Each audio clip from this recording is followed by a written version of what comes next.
வணக்கம் நண்பர்களே. இன்றைக்கு நாம் பார்க்கப் போகிறது மதுரையில் சோமசுந்தரப் பெருமான் நிகழ்த்திய ஒரு அழகான திருவிளையாடல். முற்காலத்தில் தாருகாவனத்தில் வாழ்ந்த முனிவர்களின் மனைவியருக்கு தங்களது அழகும் கற்பும் தான் உலகிலேயே உயர்ந்தது என்ற கர்வம் தலைதூக்கியது.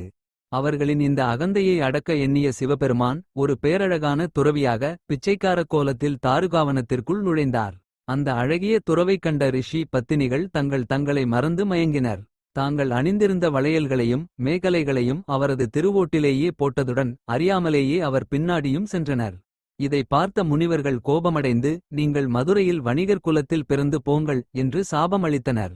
அதே சமயம் சோமசுந்தரரே நேரில் வந்து சாப விமோசனம் தருவார் என்றும் கூறினர். அதன்படி மதுரையில் பிறந்த அந்த பெண்களுக்கு அருள நினைத்த சிவன் ஒரு வளையல் வியாபாரியாக அங்கு வந்திறங்கினார். பெண்களுக்கு கைகளில் வளையல் அணிவித்து மகிழ்வித்த அவர் அப்படியே அவர்களை தன் பின்னே அழைத்துச் சென்று சுந்தரேசுவரர் கருவறைக்குள் சிவலிங்கத்துடன் ஐக்கியமானார். தாங்கள் தரிசித்தது ஈசனே என்பதை உணர்ந்த அந்த பெண்கள் முக்தி அடைந்து இறுதியில் ரிஷிபத்தினிகளாகும் பாக்கியம் பெற்றனர். அகந்தையை விட்டு இறைவனிடம் சரணடையும் பக்தியே உயர்ந்தது என்பதை உணர்த்தும் அற்புதக் கதை இது.